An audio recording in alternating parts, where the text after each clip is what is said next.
We got Gino on the line here. What do you want to ask him? What have you found as one of the most successful methods for networking with those high net worth individuals to bring them over to your team and be excited about what you guys have going on? Get on as many podcasts as you can. Create content. Start writing a blog. If you've got a website, make sure it's SEO optimized. Make sure you've got a blog writing up. If you can think about getting that all together, a year, 18 months, 2 years down the road, you may have a book together. That is the best business card you could possibly have, is by writing a book. That may be premature, but let me plant that seed. Next thing is maybe you start your own podcast. Trying to be relevant, trying to put out content and trying to stay ahead of what's going on, I think will serve you.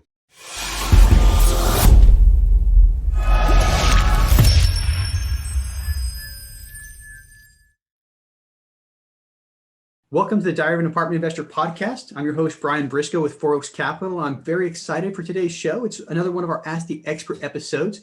We have two amazing people on the line, a man with a ton of experience in this business. We got Gino Barbaro and a motivated, energetic, aspiring investor, Joey Bickham. So Gino, for most people who listen to this podcast, Gino probably doesn't need an introduction, but I'm still going to read his bio in case there's a couple people who are hiding under rocks for a while. But Gino's an investor, business owner, author, and entrepreneur.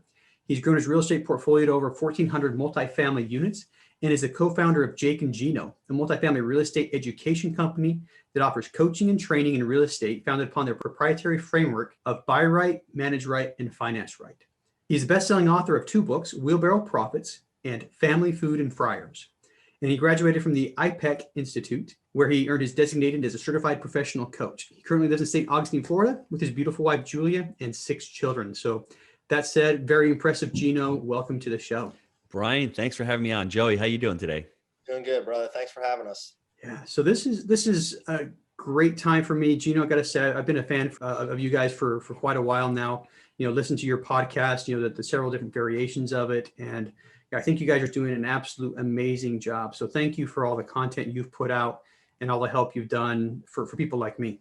Thanks, Brian. I appreciate that. And I love the platform. And it's funny, when you first start out, you're like, I'm going to do it for myself. I'm going out there. I'm going to make a ton of money. But as you probably have learned over your 90 something episodes, it's to seek to serve. And what you get out of an hour, spending with Joey and with yourself. Now I'm learning a lot. I'm getting better at my craft, and you just never know what you pull out in that hour that you spend with somebody. So it's just an amazing platform.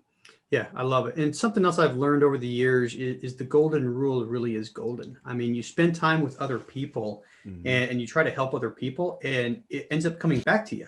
I mean, you never know. Like you said, you never know what's going to come of it. I met my partners just reaching out and trying to be a good person and help other people out. And it's led to partnerships. So at the end of the day, it's great. But as far as your platform and your program, I've got a couple of people that I know that have gone through the Jake and Gino coaching. And like I said, before the podcast interview started, they are absolutely raving fans of it. So before we get into your background, would you mind taking a minute just telling everybody what you have to offer?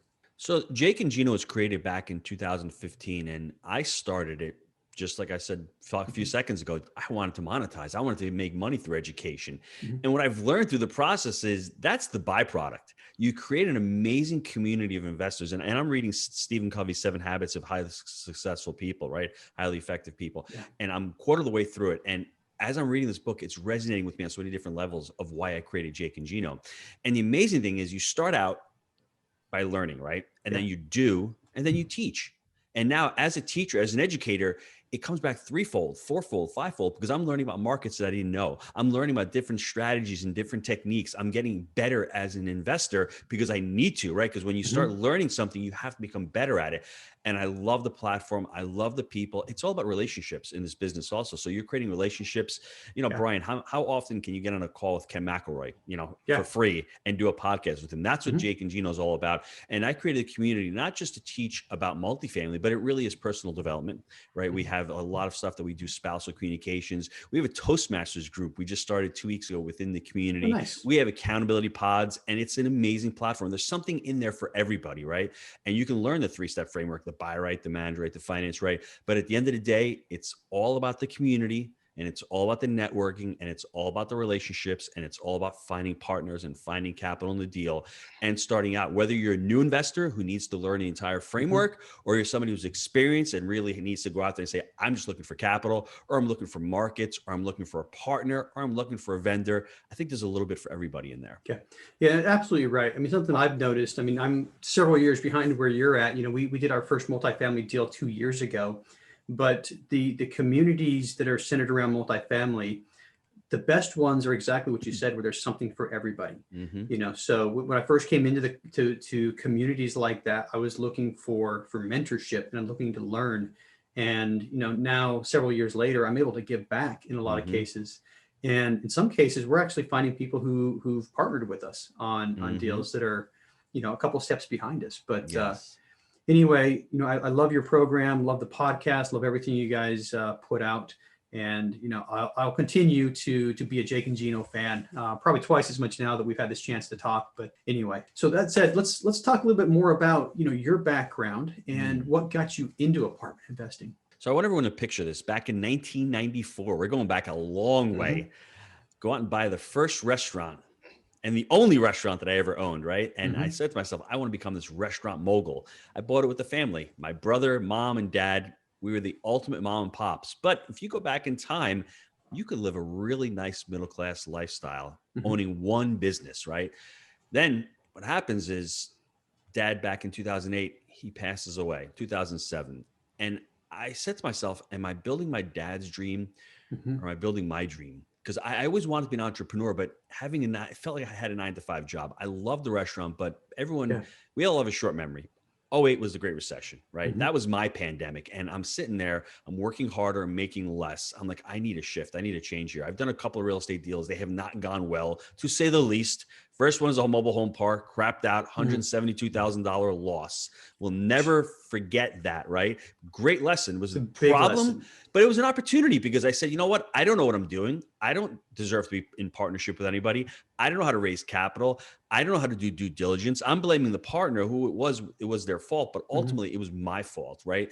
And, you know, I followed that up with another doozy. I bought a strip mall in New York, kept it for 10 years of pain. And through that process, I said, I want to do something different. I'm working at the restaurant. Can I do something part-time? I don't want to flip homes. I don't want to be single family. That led me to multifamily. And in 2009, I took a couple coaching programs. I quote unquote spent money on my education when I know in reality, that was the best investment I ever made. I spent 20 grand. If I had spent that 20 grand, I wouldn't have lost 170 grand. You see how that works, everybody?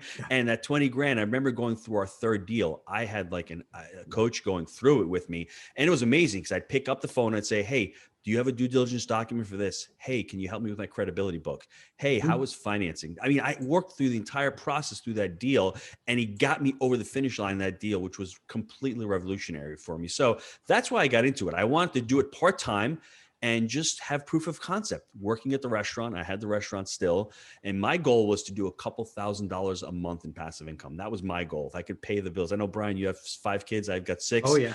Everyone's always telling us, you know what? Those colleges are coming up, that, you know, retirement's coming up. And I say to everybody, I challenge everybody. I had that middle-class mentality of I'm going to save for an event. No, I was saving to buy that asset, which is going to pay for the event. And now fast forward, my daughter's graduating college. My son is going into his second year. That one asset that I bought, my very first deal, is funding their college. That deal is still printing $3,000 a month for me every single month. And principal pay down, cost segregation, appreciation from one stinking asset. So for me, multifamily, I saw it. I just didn't know how I could do it. And I was fortunate enough to meet Jake back in 2010. We partnered up. He moves down to Tennessee, no deals in New York. I'm like, Jake, I know how to work out of state. I know how to run these deals. We got together. It took us 18 months to find that first deal. It wasn't easy, you know, because when you're first starting out, you have no credibility. My big mistake that we made was we thought the brokers were at our disposal. But the reality is they've got the keys to what you want. So that process took us 18 months to find our first deal. And then from there, after that first deal, we found our second deal 3 months later. And then 6 months after that, we got into our third deal. So that's the progression. You know, think big. Don't worry about, you know, starting, but think big, but don't worry about starting small. You can start small. We only started with a 25-unit property split up between me, Jake, and my brother, Mark. That's an average of 8 units each. But that first deal, paved the way for the remainder of the portfolio. Yeah, a lot of great things in there that you said. You lost money and you ended up paying for coaching. I think that was a brilliant move. I did coaching myself. I dropped a large sum of money for coaching, and I was grateful for my wife, first of all, because I approached her. I'm like, hey, I really want to do Yes. this. It's a lot of money. Mm-hmm.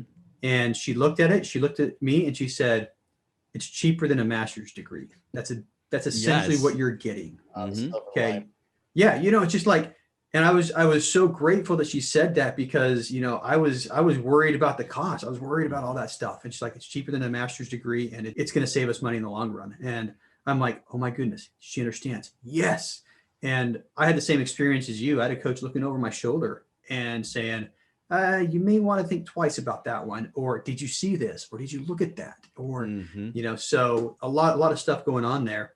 And we experienced the same thing with our first deal. At first it was me working alone, but it took us collectively about the same amount of time to get the first deal. Mm-hmm. And deal number 2, 3, and 4 came in quick succession afterwards. So Mm-hmm. it's that credibility that gets you over there. But that's awesome. I appreciate all of that, and resonates a lot with me. I've got 2 kids that are college age. One that took a gap year because of COVID, but one that's she's actually the podcast editor, but I think she's a junior right now at University of Utah. But I bought a house thinking same thing as you, that this will pay for my daughter's education. And 10 years later, that house didn't quite pan out. That's kind of gave me proof of concept, but Mm-hmm. it wasn't producing the income to be able to pay for the education that I thought it would. But Mm-hmm. anyway, that said, a lot of similarities there. I love everything you said about that. And coaching, mentorship, I think is worth its weight in gold, worth every penny. So that said, let's talk specifically about some of either one of the deals you've done, or your kind of the idea of what you guys are looking for new investments. Well, let's talk first what we're looking for. I mean, the framework, Yeah. because I think it's important. Let's lay that groundwork. The first thing is the buy right, the manage right, and the finance right. We Yep. came up with this because when we first started, we were scatterbrained. We didn't know really what to focus on, and we call it the 3-legged stool. Everybody, make a mental picture of it. Write down the buy right. First thing is, Yes. what does buy right mean? Think of a wheelbarrow. Picture that. You have 2 legs in the back. That's the buy and the finance. They got to be fixed. Once they're done, they're done. Then you've got the wheel of the wheelbarrow. That's in constant motion. Whether you're self-managing like us, we're vertically integrated, or you have third-party property management, that is a day-to-day, right? So the buy right, let's think about it. Yeah. What are your parameters? For us, when we bought, we had the market because Jake was living there.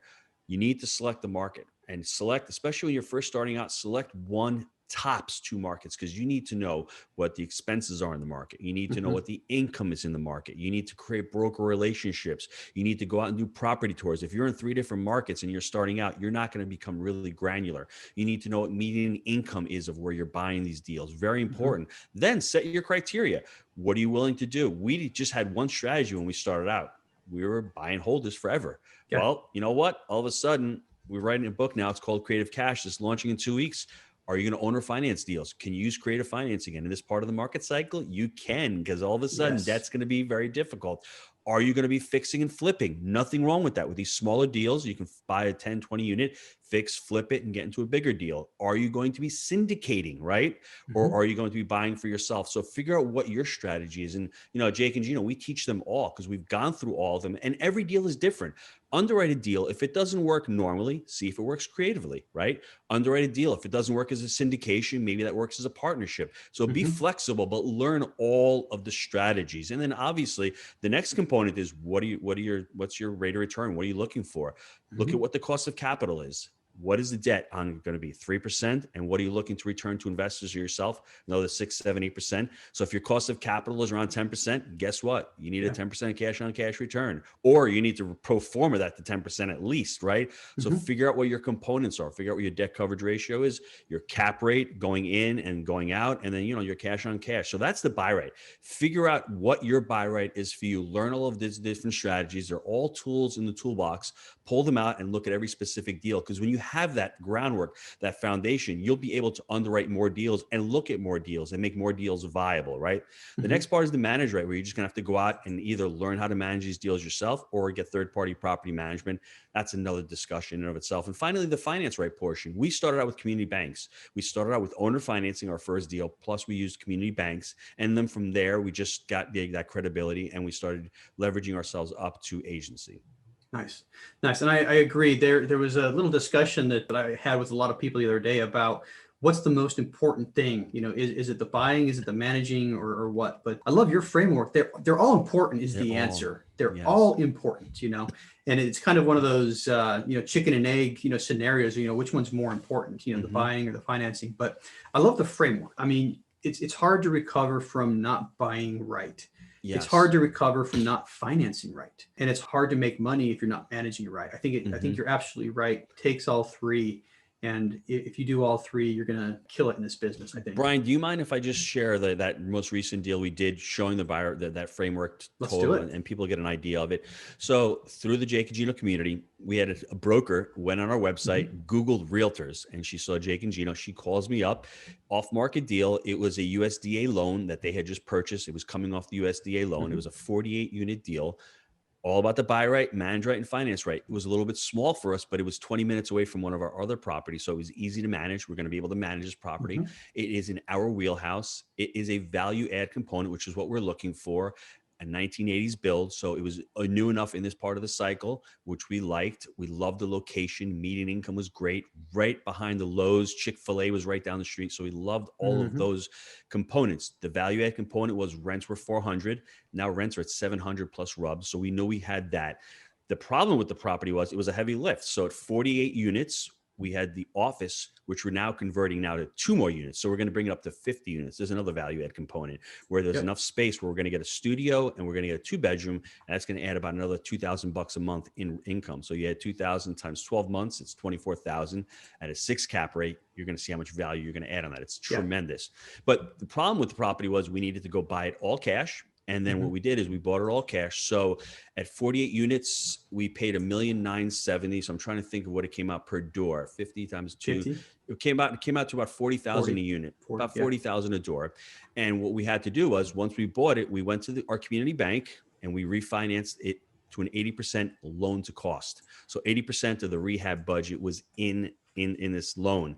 And that's part of the finance right. The finance right was done properly. The buy right was done properly at 40 a door. We estimated about $5,000 per unit in repairs. So that would bring up our cost basis to around $45,000 per unit. Now we're fortunate that we've been doing this for a little while. So we bought it in September. By December, all 50 units have been rehabbed. We spent about $3,000 a door. We had to do new roofs and new driveways. So we're into it for less than what we thought. We were into it maybe for around $44,000 per unit. Rents went from 400, they're up to 700. That's the manage right portion. The manage right portion is just taking care of all this manage right that's going on, whether you're like I said, you're doing the construction, you're rehabbing it, you're actually putting in new tenants, new qualified tenants in there. And within 3.5 to 4 months, you've got an asset that was worth around $45,000 a door. Now it's worth probably going to reevaluate itself, reappraise for around $70,000 a door. So now in the next 2 months, it's stabilized. We're going to let it season for a couple of more months. That just means we're just going to let the operations go. We're going to go to our community bank and refi all of our money out and then some. Nice. Now, are you guys still buy and hold investors, or are you guys looking to exit in this in like say 3 or 5 years? Brian, with what's going on right now, you're seeing inflation. Well, inflation is just really basically printing money. And what happens when there's inflation, you're going to have prices increase. And I think there's going to be a significant amount of inflation next couple of years. And the way these bandits are all printing money like it's toilet paper, I think holding these assets with this inflation, I think it's going to probably be smarter. I love to buy and hold. We've flipped a few smaller assets because it's really the ROE, the return on equity. When you buy an asset for 30 a door and it's worth 70 a door, sometimes you can't refinance it out because you're going to put too much debt on there and you're not going to be able to cash flow. Sometimes it's better to repurpose that capital and bring it into another deal. So like I said, looking at deals specific, base by base, if it makes sense to refinance that one, we will. If it makes sense to sell it, we have and we will. I think if you can find a deal right now and you can use cost segregation and you can really, refinance that money out, sort of tax-free because you're basically taking a loan out to yourself and repurposing into another asset. That's the strategy we're looking for because it's difficult right now to find deals. And if you can find a great deal and you don't have to worry about, hey, if inflation occurs, great, your asset's going to elevate. And if it doesn't, you've got a cash flowing asset. So for us, if the opportunity presents itself where we can't cash flow because it's just not able to refi it out, we will sell it.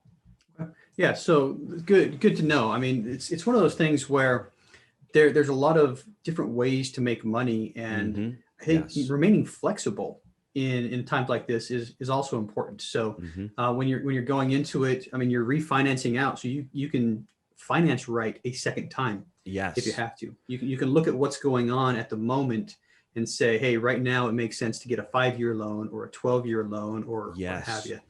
But, so Brian, it's important that you say that because one of the things with finance, right now, if we do have this crazy inflation, the Fed may have to raise rates to take that under control. So if you're able to lock in long-term fixed rate financing at 3% or 3.5% or sub 3, that's really cheap. It's really, really important. And, a mentor told me, the other day, he was speaking to him. He said, cash flow will get you out of your job. Equity will keep you out of your job. So those equity events, whether you're refining the deal or selling the deal, those nice checks will keep you out and will continue to have you grow your portfolio. I like that. That's a different way of looking at it, but equity will keep you out of your job. I love it. So good enough. So let's ask one question real quick. What's the big burning why? You talked a little bit about, the reasons behind it, but if you could distill it down, what is your big burning why? So for me, when I started at the restaurant, I was chasing money and I was always worried about making money. And that's what every small business owner, that's what's on their mind. My wife, we're married 22 years. August 30th, 1998, she was financially free. She hasn't had to worry about money since we're married, right? That was my burning desire. And when I became financially free with real estate, and that was my portfolio, paying cash flow, owner draws, passively, I said, I need another challenge. I want to do something. I love life coaching. I love giving back. And that's my big why. We can all say family and all, and that's important. And I ultimately want to be the role model for my kids. I want my kids to look up at me and run around the house and go, Jake and Gino. I love that, right? That to me, you got to be a little bit more humble, right? But it makes you feel great. But at the end of the day, I'm just out there trying to help as many people as possible because it's a great feeling. When you have over 40 students quitting their W-2s, when you've got students closing over 13,000 units with $1 billion in assets, that's a great feeling. And to be able to do that and to be able to create those relationships and get on a Toastmasters call last night with all the students and share stuff with them, that's really powerful. That's ultimately what my why is. And just to become a role model to my kids and to show them that good guys don't finish last. We're all taught that. That's not true. I'm a pretty good guy and I am not last right now. That's the burning thought that everyone thinks of. And, by reading Stephen Covey, it's all about character ethic versus personality ethic. I want to embody that character ethic where I have principles and I have integrity, right? And I'm responsible. I want to teach my kids that. And I wasn't doing that at the restaurant, but through Jake and Gino and through the real estate, I think I'm doing a pretty good job of doing that. So I hope I answered that question. No, that's absolutely perfect. And incidentally, my wife and I got married about 4 weeks before you and your wife got married. So yeah, we're saying when we started looking at time and kids in college, I mean, everything just lines up almost. And my daughter edits our podcast too, so that's pretty ironic. Nice. Maybe I'll have my daughter reach out to your daughter and they can compare notes about us. That's right, I know, dude. Right? It'd be awesome. What do you do when your dad says this? But just kidding, Lena. Just kidding. But hey, that's great. So Gino, last question for you before we bring Joey on. What's next for you? That is a great question. Just continue to plug away. We're trying to buy deals like everybody else, and we're not going to overpay. You have to be diligent with the buy right. When everyone else is out there buying these prices, they're underwriting at a different metric than we are. They may need just maybe a 3 or 4 cap because they've got institutional money. We don't have that. We have we're playing with our own money. So for us, just underwriting as many deals as possible, talking to as many brokers, and having as many events with Jake and Gino, and just trying to continue to sign up students and grow that platform. All right. Awesome. Now, and are you back to live events now, or are you doing virtual? No, we've been doing live events the whole year. Even last year, we had our boot camps going on, just, being safe and going to Tennessee and Atlanta where it was more conducive and they weren't really shut down. So nice. Awesome. Well, let's transition really quick. We're going to bring Joey on the show. Joey Bickham. He's a real estate investor with 16 years of construction and project management history. He's an officer in the U.S. Naval Construction Force. All right, I'm going to start over. I kind of blurred some of those words. Now we're going to introduce Joey. He's a real estate investor with 16 years of construction and project management experience. He's an officer in the U.S. Naval Construction Force, a combat veteran, graduate of the Active Duty Passive Income University, and a member of their mastermind. He's a project manager, renovation and construction lead, and an investor. That said, Joey, hey, welcome to the show. Hey, Brian, thanks for having me. Gino, good to see you. And Joey, I've told you this before, but from one veteran, from one service member to another, just got to say thanks for your service. Thanks for all you do.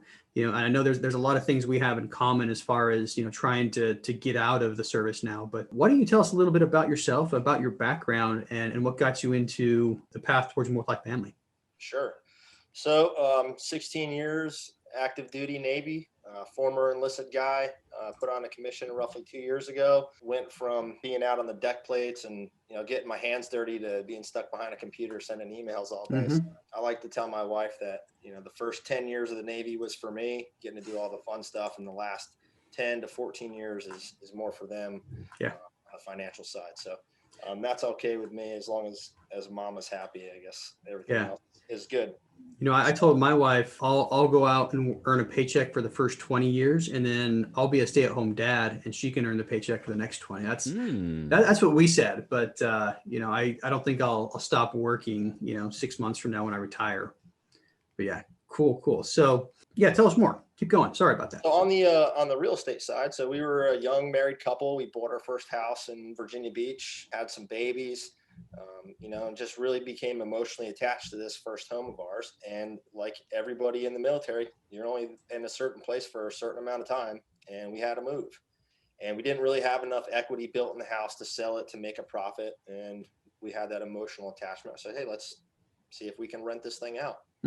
So we started to rent it out, and 3-4 years into the rental process, we had picked up a couple other rental properties along the way. All were doing good, cash flowing well, paying for themselves, putting some change in the pocket. Nice. And then one of my renters wanted to buy the house. So I started to dig into some books and do some research, and ended up brokering a deal with one of my renters and did it all for sale by owner, and just quickly became fascinated with the all things real estate. The tax benefits, the loan pay down, the depreciation, all those things. And it just further, intrigued me to start going deeper and deeper into this industry. Yeah. Fast forward a couple of years, we're down in Panama City Beach, and I'm getting ready to leave to go do a commissioning school. Hurricane Michael hits and wreaks havoc on Bay County, and I wasn't able to get somebody into the house for some time. And that's when, the light bulb went off, is what happens if this continues to happen? I didn't really have a fallback plan. And every day I go to work, I see these 200-300 unit apartment complex, and would ask myself, who owns these things? And then started to dive in a little bit deeper and found the world of multifamily investing. The Active Duty Passive Income team, jumped on there with them, became one of the very first members of that multifamily academy and mastermind. And, we've been grinding for the last year and a half on a personal perspective, doing the education and understanding. And then I continue to learn that you can't do this by yourself. There's no way you can take this stuff down by yourself. So I reached out to a close friend of mine who actually has been on your show, Brian, Ramsey Blankenship. Yep. He's in Bahrain right now. In Bahrain right now. We're ready for him to get back and start doing a little bit more work on the Real Focus side. Yep. And I asked him where he was in his journey and what he's got going on, because he had a couple of rental properties as well. And like-minded people, we kind of chew on the same dirt, and we kind of struck a deal, and we brought in a third member that Ramsey was already partnered with, and we built Real Focus. So for the last 6 months, we've been really laying the groundwork, the foundation, the systems, and really building the brand, and getting ourselves out there, jumping on podcasts, and making ourselves known inside this network of what we are, what we're looking for, and where we want to take this thing in the next 7-8 years and beyond. Nice. Yeah, ADPI, they're a really good group. If you're active duty or a veteran of the military and you don't know about them, check them out. got a lot of good stuff going on. I know a lot of people, actually a lot of people from the ADPI group have been on this podcast. So anyway, really good group. So anybody listening who falls into that category, check them out. So Joey, one quick question for you. What is your big burning why? So I think it boils down to time. I've deployed nine times so far, and that's 4.5 years, almost 5 years when you take the travel in there. Yeah. Of being away from Christmases and birthdays and home cooked meals and things like that. I don't want to do it anymore. I don't want to leave my kids. I don't want to leave my wife. They're the most important people in my life. And when I walk away from the military, I don't want to have to do that anymore to them. So that's really what it boils down to, is being able to provide for them, spend time with them when I want to on my own accord. And I'm just not going to trade my time to achieve somebody else's goals unless they're my wife's goals or my investor's goals. Yeah. I'll work for them. Good. Yeah, that resonates so much with me. I think one of the pivotal moments in my life was, a day on a ship in the Middle East where it was a birthday and I was missing a birthday again, and it was just one of those, I vowed that day to change, and every once in a while when you feel that pain, it drives you to do things that you wouldn't normally do. And that's what happened to me. And yeah, I see the same thing going on with you. So yeah, no question. Yeah. Brian, it comes down to fear. When you have fear, you don't act, but when you have anger turns into action. So it's okay to be afraid. We've all been afraid. Yeah. I was afraid to leave the restaurant. You were afraid to to take the next step, but that anger, don't be afraid to be angry. I mean, don't be angry for the rest of your life, but those first few moments that will, kickstart you. Oh, it did. It was a cathartic moment too. I don't write very often, but I just sat down on the computer and I just started writing things down. And I've got it saved somewhere, but it's just like, I hate missing stuff. I don't want to miss my kid's birthday. I don't want to miss Halloween's. I don't want to miss Christmases. And that's when I realized I've got to change. I'm going to continue to miss all this stuff unless I figure out a way to change it. And that's incidentally, that's straight out of Stephen Covey, proactive, first things first, put the end in mind, begin with the end in mind. But anyway, so Joey, here comes my favorite part. We got Gino on the line here. What do you want to ask him? Well, so I want to kind of take this in the route of raising capital, if that's all right with you, Gino. Sure. Kind of leverage some of your experience and really learn how to break through. So up until this point, Real Focus, myself, Brandon, and Ramsey, I think we've really maximized on our friends and family capital raising. We've made videos and made the phone calls, and then we're really starting to branch out into the unknown, if you will, inside of LinkedIn and social media. So connecting with people on LinkedIn and following up with phone calls and direct messages and things of that nature. But I used to go to a lot of RIA meetings locally. I like to meet people. I like to shake hands, have a beer, things like that. But right now, being in the military, as well as one of my partners, we have a lot of restrictions on us as far as what we can and what we can't do because of the COVID-19 pandemic. So in your experience, in the last, I guess, year now, we've been in this world. What have you found as one of the most successful methods for networking with those high net worth individuals to bring them over to your team and be excited about what you guys have going on? So for us, it's a little bit different. We have the Jake and Gino platform. So what I would say to you is get on as many podcasts as you can. Maybe you get onto podcasts who focus on accredited investors, or you have a doctor who has a podcast and you're talking about your experience and saying, I am a capital raiser. The next thing is create content, start writing a blog. I mean, I'm a very, I wouldn't say prolific, but I've been writing about a blog a week for the last couple of months. You want people start visiting your website. If you've got a website, make sure it's SEO optimized, make sure you've got a blog writing up. And I've got students who are writing blogs for me now. So I'm not the only one who's writing blogs. I've got content coming out from students. I've got coaches writing content for me. So if you can think about getting that all together, a year, 18 months, 2 years down the road, you may have a book together. That is the best business card you could possibly have, is by writing a book. That may be premature, but let me plant that seed, because there are so many people out there writing books right now. Next thing is maybe you start your own podcast. There are thousands of podcasts that are starting every day. And it's not just to generate like I said, or monetize, it gives you the credibility. It gives you the platform. We've got 4 shows. We've got the multifamily zone, which I do with my wife, which is fantastic. I get to make fun of my wife for 30 minutes. I mean, how much fun is that, right? It's all about spousal connections and communication and partnering, but that's a brand for us. Like Jake and Gino is a family brand, right? And that's why I do that podcast. It's really to uplift the brand and to give a different side of it, right? To expand the brand, right? Then we do the Movers and Shakers, which is our podcast where we highlight our students. Then we do a RAND CRE one, which is more focused on syndication and raising capital. Then we have the flagship Wheelbarrow Profits. We started with Wheelbarrow Profits 5 years ago. It was just Jake and Gino, the drug rep and the pizza guy.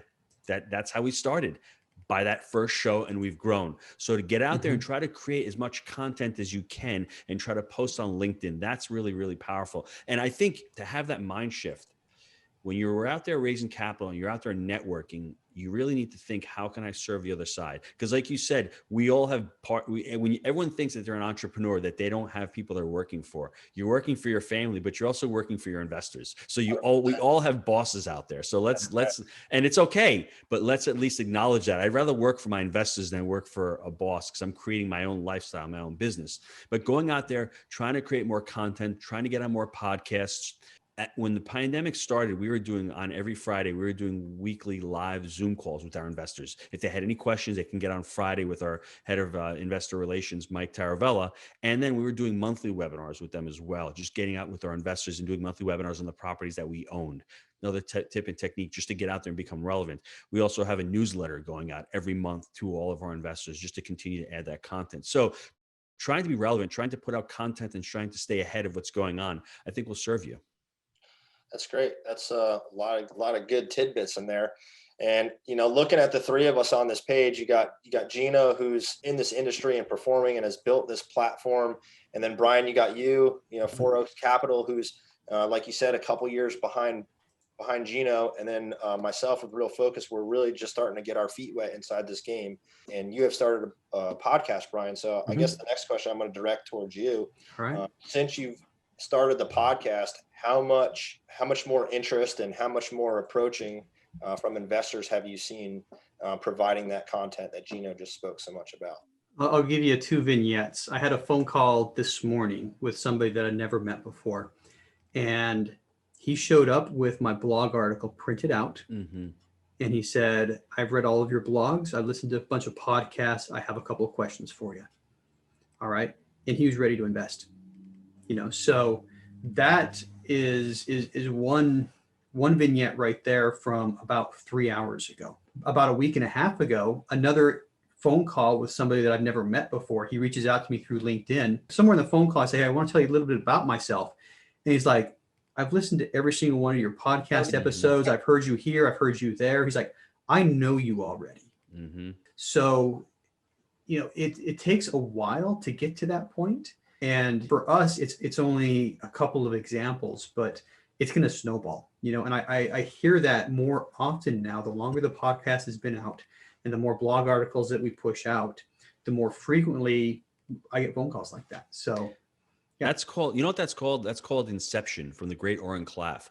What Brian's doing is he is making it seem as if it's their idea to invest with him, because they're already ready and they're ready to put money down because they know Brian. They know, like, and trust him because they've heard him. And is there a little bit of legwork on the front end? Absolutely. Is it going to take you a little bit of time to build this? Absolutely. But you will see the fruits of your labor. Because I can add a quick story to that also. We had Multifamily Mastery 3 back in 2019. We had a live event. All the families there, 500 participants are there. I had an investor call me a couple weeks after. We were raising money for a deal. And he's like, I don't really need to know numbers. I just wanted to meet you and hear you. I know who you are. So it really, really works when you're out there sharing stuff. It's the seek to serve mentality. That's what Brian is exhibiting in that, because he's out there serving people and writing articles and creating content. And at the same time, he's sharing his story and he's creating his brand. Yeah, it's helped tremendously is the answer. Awesome. So back to you, Gino. This one I'm going to throw your way. So, I guess in every investor's career throughout a year or so, there's lulls where deals aren't coming across the desk. Things start to slow down a little bit. But now you've identified that potential investor through the content and the podcasts and things of those nature that we've started to build over the last years that we have going on.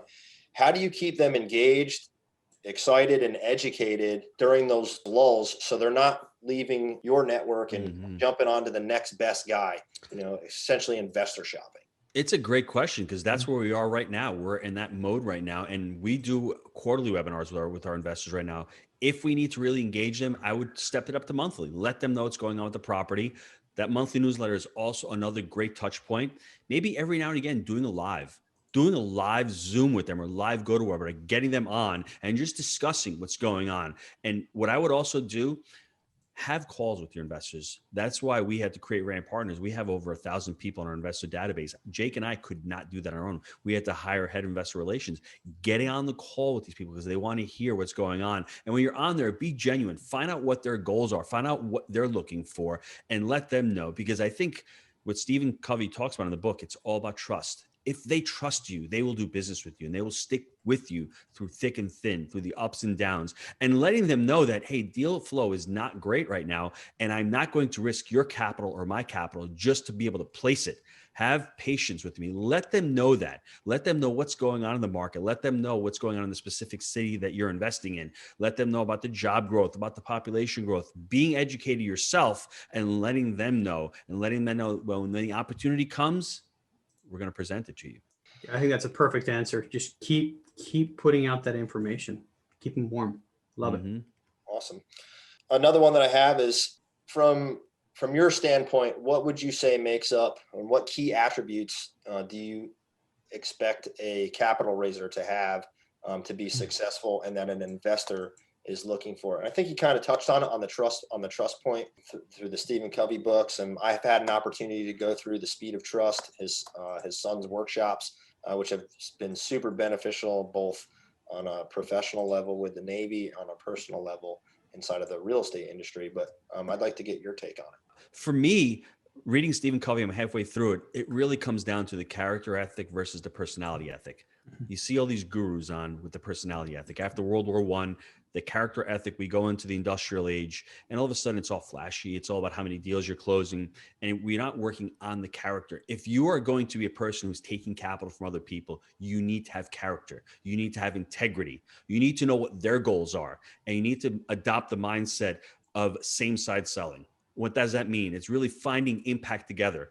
If I see, that Joey, you have your last $25,000 and you're going to invest in the deal with me and it's a risky deal, maybe that's not a good fit. We have to be a good fit together. That's how we have to think. And I think a lot of syndicators out there don't think that way. They're looking at acquisition fees. They're looking at it for themselves. You have to take your step out, and you are the last person you're looking at. There's an acronym that we've created at Jake and Gino. We've trademarked it. It's a SPY technique. And what is the SPY technique? It's negotiation. It's seller, property, and you. When you're analyzing a deal, the way you get a deal is by looking at what the seller has, what the seller's needs are. Then it's the property, and ultimately you're the last person. So you're always the last person in this equation. That's really important. And there's 3 questions that you need to ask yourself when you're raising capital. That other person, can they trust you? Do they know you? And can you help them? If your opportunity can help the other side, great, game on. If not, and your things don't align, your objectives don't align, get out of it and don't raise the capital. Go on to the next person. And hey Joey, if it doesn't fit for you, do you have anybody that you can recommend that would love to look at this deal? That's what you do. And if you can keep that, I know short term is really hard. I know out there you need that extra 200 grand to raise the deal. But if you get into a partnership with a bad investor who has expectations that aren't set, if you're saying to him, I need your capital for the next 5 to 7 years, but he's looking to exit in 24 months, guess what? When 24 months comes up, he or she is going to be a huge headache. You don't want that. So curb that on the front end. Try to find impact together with your investors. I'll add another vignette, and this is something that happened 2 years ago. There's a guy, and if he listens to this, he's going to remember this story. But we were at a big convention, and it was the first time I had met him in person. We had corresponded. We had talked on the phone a couple of times, but he approaches me and says, hey, I want to invest in your next deal. It's like, will you waive your minimum? I don't have, I only have this much. Will you waive your minimum? Mm-hmm. And I said, yeah, sure, no problem. Then I walked back into the next meeting and whatever, things started going up again. I just started thinking. I walked back out, an hour later, I found him and I said, hey, look, I'm not going to let you invest with us. And he looked at me, he's like, what? I'm like, you want to syndicate? I'm like, you don't have the minimum amount right now, you want to syndicate, like you're going to need that money for your earnest money deposit, for your risk capital, for all of this other stuff. Don't invest it with us. Keep it so that you can invest in you. Mm-hmm. And what I didn't realize happened is he's partnered with us twice now. He's raised capital. He's brought $1 million to our deals. And it's just one of those things where had I just said, yep, sure, took his money, I mean, we would probably have a little bit of different relationship right now. But end of the day, that kind of solidified a relationship that we had already been building. And, I'd do anything for him and he'd probably do anything for us. So it's one of those things that, I think the character and, oh, by the way, that Stephen Covey book is still one of my favorite. I think I've either read or listened to it 20 times through, but I wish I had found it earlier. I don't know why. I guess I wasn't ready for it. I read it years ago, and when you're not ready for something in life, it just doesn't resonate with you. Now I go back, I'm like, I read everything else. Let me find, it's on the shelf. Oh, yeah. I totally agree. The first time I read Think and Grow Rich, I was not ready for it. Read a chapter and I was like, this is a bunch of crap. Yes. I read it the first 3 times. I thought it was a bunch of crap. It took me after 3 times. The 4th time it hit with me. So yeah. So anyway, that said, we are just about out of time. So one last question for both of you. And Gino, you go first. What's the best way listeners can learn more about you? Oh, just go to jakeandgino.com. You'll see the podcast. You'll see the blogs. I mean, if anyone wants to reach out to me at gino@jakeandgino.com, I'll send out a PDF copy of our new book, Creative Cash. I'll send out a copy, PDF of our Honeybee. So just hit me up at gino@jakeandgino.com. Yep. And they've got all of their podcast videos on YouTube and everywhere you can find. I think your YouTube videos are awesome too. I mean, the work in progress. Moving, I mean, I love it. I love it. I actually told my daughter, I'm like, hey, we're going to do videos just like this. We're going to steal their wheelbarrow too, but we're not going to do that because I don't have a wheelbarrow in my name. Otherwise I would, but all right, Joey, same question for you. How can listeners learn more about you? So you can jump on our website, www.realfocus.org. Send me an email at joey@realfocus.org. Or one of the best ways to get a hold of me is just get me on the cell phone. And my number is 228-224-2655. All right. And for everyone listening, we're going to put that information in the show notes. So if you want to contact either one of them, don't worry about writing down. Just head down to the show notes and it'll all be there magically. Thank you two for coming on the show. I've really appreciated it. This has been the highlight of my week and I'm serious. So I appreciate you guys' time. Joey, Brian, thanks for having us on, and just everyone out there, just go out there and make it happen. Make it happen. Thanks, guys. Appreciate your time.